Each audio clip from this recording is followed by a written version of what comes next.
Algo que se pregunta a menudo es si cubriría los diferentes acorazados sudamericanos.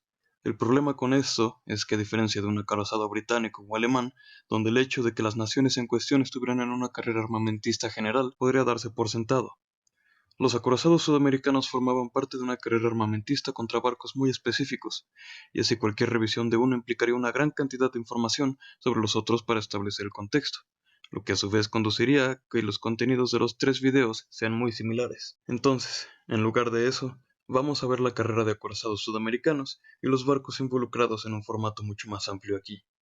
La carrera armamentista de América del Sur fue algo única. En las otras carreras armamentistas más importantes de la época, las naciones involucradas, con la temprana excepción de Japón, eran perfectamente capaces de construir sus propios acorazados y utilizar sus propios astilleros para construir su flota, con la rara compra de otra potencia naval contemporánea. Sin embargo, los países sudamericanos no estaban lo suficientemente avanzados tecnológicamente para construir lo que aún eran los logros de ingeniería más complejos de su tiempo, los acorazados modernos. En parte, esto se debió simplemente a la falta de una necesidad de tal industria. Como hemos analizado en otros videos, ciertos aspectos de la construcción de acorazados requieren industrias especializadas en la fabricación de armas y armaduras que no pueden ser sostenidas por la esporádica demanda de acorazados cada 2 décadas. Pero lo que sí tenían era dinero, porque a fines del siglo XIX y principios del siglo XX, las tres potencias más grandes de América del Sur, Chile, Argentina y Brasil, poseían recursos naturales que eran difíciles de conseguir en cualquier otro lugar e imposibles de obtener en otros lugares de gran cantidad. Así que las ventas de estos materiales les resultaron en grandes cantidades de dinero, y al igual que con prácticamente cualquier grupo de países sudamericanos, con más de unos pocos resentimientos para resolver, inmediatamente decidieron apuntarse con sus armas, usando grandes porciones de ellas, junto a sus respectivas armadas, para iniciar una disputa geográfica entre ellos y los mexicanos. Tengamos en cuenta que el continente acababa de ver una guerra entre Bolivia y Perú contra Chile, y antes de eso una serie de guerras entre varios países dentro de la memoria reciente, principalmente por el control de los recursos naturales. Argentina y Chile habían estado encerrados en su propia carrera armamentista en los años 1880 y 1890, ordenando una serie de pequeños acorazados, cruceros blindados y cruceros protegidos sorprendentemente poderosos, pero dicha rivalidad se había resuelto supuestamente en 1902. Irónicamente, de todas las personas que pudieron intervenir, fue el gobierno británico. Tras haber notado la creciente tensión entre los dos países con los que el Imperio Británico tenía acuerdos comerciales valiosos, al no querer que sus importaciones argentinas de granos y nitratos chilenos se interrumpieran, los británicos intervinieron en un tratado, el cual, de alguna manera, se parecía a una versión en miniatura del Tratado Naval de Washington, un documento que surgiría unos 20 años más tarde. Sorprendentemente, algunas de las partes del tratado no eran ejecutables, debido a que los barcos que ya tenían estaban tan adelantados a las industrias de los países que no tenían grúas lo suficientemente fuertes como para levantar las torretas, siendo esto último parte de las cláusulas del desarme. Mientras tanto, Brasil estaba ganando dinero con las ventas de café y caucho, y estaba saliendo de un periodo de inestabilidad política tras el derrocamiento de la monarquía brasileña. Ahora, preocupados de que, incluso un tanto desarmados, sus dos mayores rivales fueran ahora mucho más fuertes que ellos, los brasileños reanudaron su armamentismo 2 años después de que se pensara que se había solucionado la situación al aprobar un gran programa de adquisición naval, aunque de manera típica, habiendo acordado todos que deberían comprar buques de guerra, los políticos pasaron los siguientes 2 años discutiendo sobre qué buques de guerra en particular debían comprarse. Aunque el Imperio Británico perdería económicamente si se cancelaba esta política, dado que la orden de lo que efectivamente era una armada completa de tamaño mediano iría a los astilleros británicos. Ellos estaban muy conscientes de que la orden haría estallar el tratado que acababan de ayudar a idear, y así intentaron persuadir a los brasileños para que no hicieran las órdenes. Pero los brasileños no estaban interesados, y pronto 3 pequeños acorazados estaban en construcción. Luego, al igual que con muchas otras historias que rodean la historia naval de 1900, se construyó el HMS Dreadnought. Esto hizo que todo se detuviera, ya que era obvio que los barcos recién ordenados serían completamente obsoletos para cuando se construyeran. Y así, la orden se rediseñó rápidamente a una versión final que incluía 3 acorazados tipo Dreadnought. 2 serían construidos primero, mientras que uno más sería construido después. Además, se ordenaron 3 cruceros exploradores, 15 destructores, 3 submarinos y 2 buques nodriza de submarinos. Algunos de estos se reducirían más tarde en su alcance, pero el cambio principal fue el tipo de acorazado. Esto sería pagado a través de la eliminación de una estipulación previa para cruceros blindados. Los 3 pequeños pre-dreadnoughts fueron deshechos en los astilleros y comenzó la construcción en la clase Minas Gerais. Esta clase de acorazados colocaría temporalmente a Brasil en la cima de la jerarquía naval. Solo otras 2 potencias navales en el mundo tenían tales barcos en construcción, los británicos con el mismo Dreadnought y la clase Bellerophon, diseño de los cuales sería una ligera alteración del Dreadnought, y los Estados Unidos con la clase South Carolina. Brasil estaría por delante de grandes potencias navales como Francia, Alemania, Rusia y Japón, y los barcos brasileños en sí mismos eran más poderosos que los barcos estadounidenses o británicos. Desplazando significativamente más que el Dreadnought o los South Carolina, con un poco más de 19.000 toneladas de carga normal, cada barco era capaz de hacer 21 nudos y llevaba no menos de 12 cañones de batería principal de calibre 12 pulgadas en 6 torretas dobles, 2 en la parte delantera, 2 en la parte posterior y una en cada lado, en posiciones de ala desplazadas. Esto proporcionó una ventaja de 10 cañones, 2 cañones más que los barcos británicos y estadounidenses, así como una salva teórica de 8 cañones hacia adelante o hacia atrás, el doble de los cañones de los estadounidenses y un tercero más grande que los británicos. Una gran batería secundaria de 22 cañones de 4.7 pulgadas, montados en casamatas, y 8 cañones sencillos de 1.9 pulgadas completaron la potencia de fuego de los barcos, que no incluía ningún tubo de torpedo. La única debilidad en el diseño era la armadura de cinturón de 9 pulgadas, que era extensa, pero algo ligera en comparación con las embarcaciones británicas y estadounidenses. Tan poderosos eran estos barcos que muchos especularon que todo era una estafa y que un país como Brasil no podría tener un uso para ellos. Los periódicos estadounidenses, británicos y alemanes acusaron a casi todos de usar a los brasileños como portada para tratar de obtener buques de guerra enormemente poderosos, construidos sin alarmar a sus rivales. Las personas acusadas incluían a los gobiernos de Estados Unidos, Gran Bretaña, Alemania y Japón, aunque estoy seguro de que los franceses y los rusos probablemente se sintieron heridos por haber sido excluidos de la supuesta conspiración. También estoy bastante seguro de que varios gobiernos estaban muy confundidos al ser acusados por sus propios medios de ser parte de una conspiración que sabían que no formaban parte de ella. Sin embargo, dichos gobiernos estaban vagamente preocupados de que alguien pudiera estar conjurando tal conspiración. Después de un artículo periodístico que afirmaba que se sospechaba de la mano maquiavélica del almirantazgo británico, algunos almirantes británicos muy confundidos tuvieron que señalar al Parlamento y al público en general que, si bien la Marina Real quería muchos acorazados avanzados, ya estaban construyendo muchos de ellos, y también muy públicamente. Así que la gente podría dejarlos en paz, y dejar que vuelvan al negocio real de construir la marina más poderosa del mundo, en lugar de decir que intentaban hacerlo en secreto. El primero de los otros países sudamericanos en reaccionar fue Argentina, que temía que incluso un solo acorazado brasileño pudiera destruir tanto a las flotas argentinas como a las chilenas, ya que, a pesar de su reciente carrera de armamentos, no se hacían ilusiones de cómo se alinearían los bandos una vez que los brasileños tomaran la ventaja. En su lugar, propusieron que para mantener el equilibrio de poder, los brasileños deberían entregar uno de los acorazados a Argentina, que esto dejara a Chile atrás en una situación más o menos igual, sin cambios. No fue desapercibido por nadie, y menos por los chilenos. Si Brasil se negaba, Argentina amenazaría con invadir, antes de que los barcos pudieran completarse. Desafortunadamente para ellos, el plan completo se filtró a los periódicos y resultó que los ciudadanos argentinos, al no haber sido preguntados sobre nada de esto, no estaban tan entusiasmados con la idea de invadir al azar a un vecino a corto plazo y el gobierno se vio obligado a renunciar. Sin embargo, el problema no desapareció con un cambio de políticos, y una serie de disputas y propaganda fronterizas provocaron que se formara un nuevo plan con apoyo público y se construyeran 3 acorazados propios. A diferencia de los brasileños, la Marina Argentina tenía lo que pensaban que era un mejor plan y solicitó diseños de no menos de 15 astilleros diferentes de 5 países distintos. Luego, al usar la aparición del acorazado Super Dreadnought HMS Orion como una excusa, Argentina rechazaría todas las ofertas 2 veces. Cada vez que se emitiera un nuevo conjunto de especificaciones, seleccionarían el mejor de los distintos diseños de astilleros en diferentes áreas.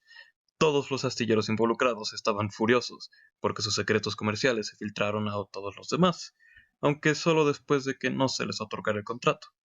Para tratar de evitar que las otras potencias navales linchen al próximo argentino que cruzara sus caminos, el gobierno argentino ordenó a varios destructores de básicamente todas las naciones que habían irritado para tratar de suavizar las cosas.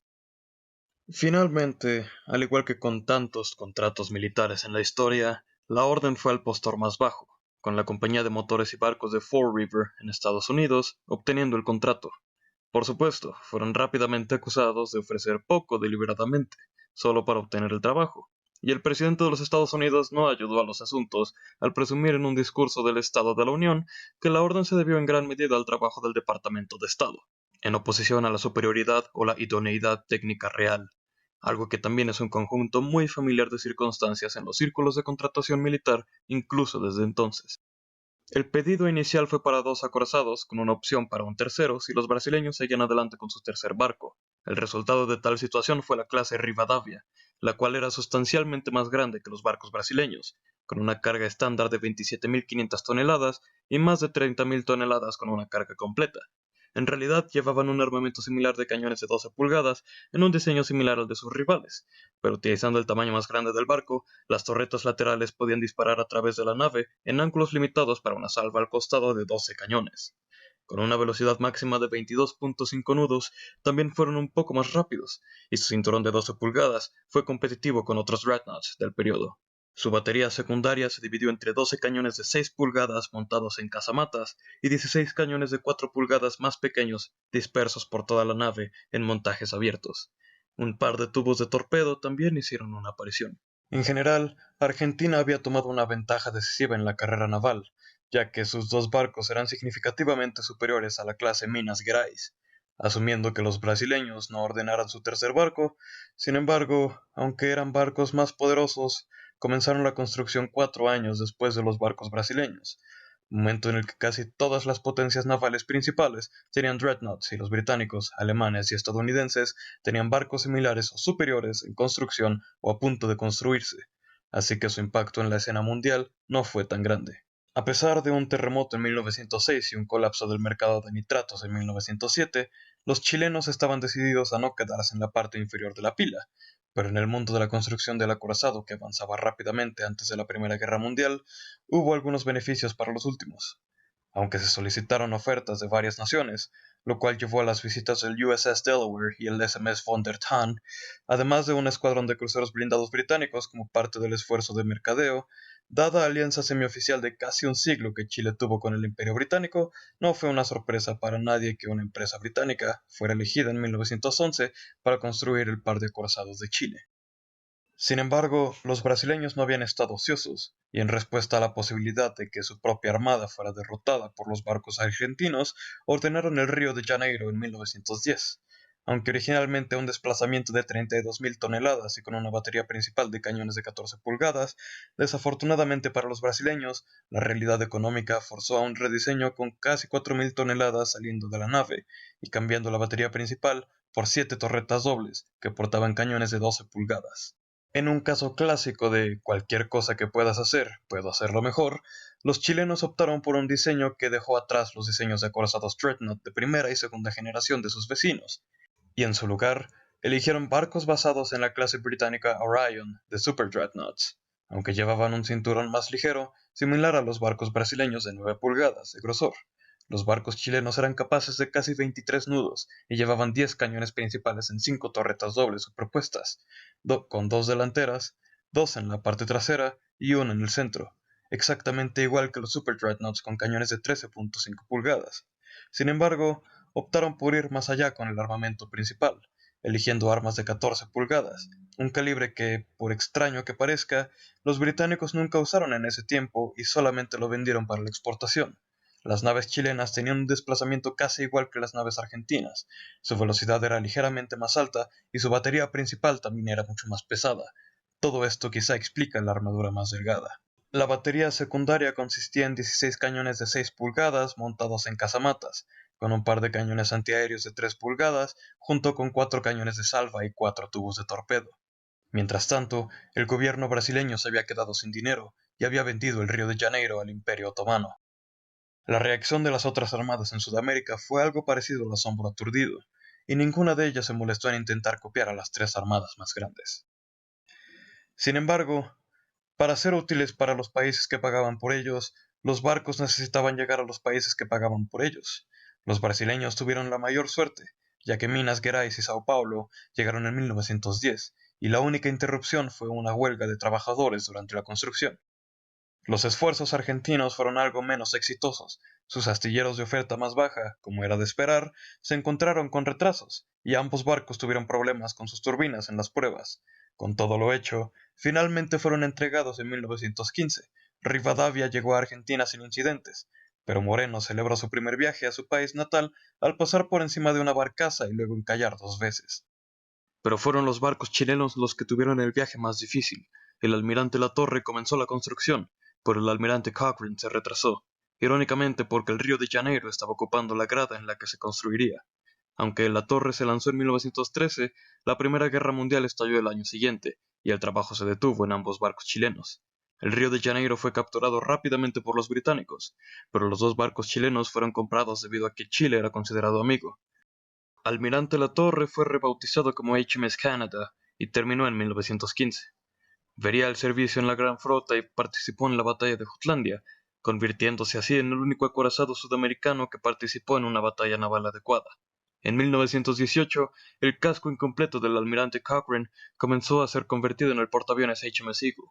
Al final de la Primera Guerra Mundial, los chilenos querían, comprensiblemente, recuperar sus acorazados, y también querían que el almirante Cochrane terminara como un acorazado. Aunque los británicos estaban felices de hacer arreglos para que el almirante La Torre finalmente regresara a su país natal original, el costo de reconvertir el otro casco de nuevo en un buque de guerra era más de lo que se ganaría vendiéndolo. Recordemos que los británicos realmente pagaron por las naves, así que en cambio la conversión continuó y finalmente se completó el HMS Eagle. Los 2 cruceros de batalla Inflexible e Indomitable de la clase Invincible fueron ofrecidos en su lugar, pero surgió una discusión en Chile sobre si estos barcos o una combinación de submarinos y aviones deberían comprarse. Al final, el gobierno chileno resolvió el argumento, comprando ninguno. El almirante La Torre eventualmente se presentó en Chile en 1921 y se convirtió en el buque insignia de la flota, desempeñando varios papeles mayormente ceremoniales hasta una larga reparación en el Reino Unido en 1929, y regresó de inmediato debido a que la tripulación recibió una reducción de salarios cortesía de la Gran Depresión, pero esto solo duró 5 días. Poco después, Almirante La Torre fue puesto en reserva para ahorrar dinero, y Estados Unidos ofreció comprarlo en 1942 para reconstruir su flota después del ataque a Pearl Harbor, pero esta oferta fue rechazada por Chile. En cambio, el barco volvió a ponerse en servicio para las patrullas de neutralidad y permaneció en servicio activo hasta 1951, cuando un accidente en la sala de máquinas lo devolvió a la reserva antes de ser dado de baja y desechado a fines de los años 50. El almirante La Torre realmente sobrevivió a su hermano, pues el HMS Eagle fue hundido en 1942 por 4 impactos de torpedos del submarino U-73, mientras se escoltaba un convoy en el Mediterráneo. Los barcos argentinos pasaron la mayor parte de la década de 1920 en reserva debido a una depresión económica en Argentina, pero se modernizaron en 1924 con una serie de mejoras menores, la principal de las cuales era un cambio al combustible de petróleo para dejar de utilizar el carbón como combustible. En la década de 1930 participaron en varios cruceros diplomáticos y de entrenamiento, con Moreno participando en la Spithead Naval Review de 1937. Con Argentina permaneciendo neutral en la Segunda Guerra Mundial, los acorazados de la clase Rivadavia se encontraban casi inactivos. En 1948 estaban inmóviles y fueron desguazados en 1950 para pagar la compra de un portaaviones. Los barcos brasileños estaban sujetos a condiciones terribles por su tripulación y, poco después de su llegada, una gran parte de la flota se amotinaría contra este tratamiento. A pesar de que los niveles superiores de gobierno estaban más decididos a poner fin al motín por la fuerza que a escuchar las demandas, tenían más apoyo en el gobierno general, y el motín terminó relativamente bien, con una amnistía declarada y las condiciones laborales mejoradas. Aunque los barcos se ofrecieron para el servicio en la Gran Flota en 1917 cuando Brasil entró en la guerra, los británicos declinaron porque los barcos no habían sido bien mantenidos. Las naves se modernizaron en 1920 y 1921, y luego estuvieron envueltos en una variedad de usos ceremoniales, además de reprimir una revuelta en 1922. Las naves se modernizaron en 1920 y 1921, y luego estuvieron envueltos en una variedad de usos ceremoniales, además de reprimir una revuelta en 1922. En 1924, el Sao Paulo se amotinó nuevamente y navegó a Uruguay, lo que obligó a Minas Gerais a seguirlo y traerlo de vuelta. Minas Gerais se modernizó nuevamente durante la década de 1930, mientras que Sao Paulo ayudó a terminar con otra rebelión en 1932. Desafortunadamente, cuando su barco gemelo estaba fuera del astillero, Sao Paulo estaba en una condición muy mala para ser reparado económicamente y después Brasil entró en la Segunda Guerra Mundial. Ambos barcos se utilizaron como barcos de guardia y se les dio de baja después de la guerra. Sao Paulo estaba destinado a un depósito de chatarra en 1951, pero desapareció en el Atlántico Norte en una gran tormenta, mientras que Minas Gerais llegó a un depósito de chatarra en 1954. Aquí hay una nota al pie de página de todo esto. Luego de vender Río de Janeiro al Imperio Británico, el gobierno brasileño trató de construir un nuevo barco, Riachuelo, y finalmente se decidió por un diseño similar al de los acorazados de las clases Queen Elizabeth y Revenge. Este habría sido el buque de guerra más poderoso de la carrera armamentista sudamericana, pero apenas comenzó su construcción cuando la Primera Guerra Mundial estalló y fue cancelado en 1915. That's it for this video. Thanks for watching. If you have a comment or suggestion for a ship to review, let us know in the comments below.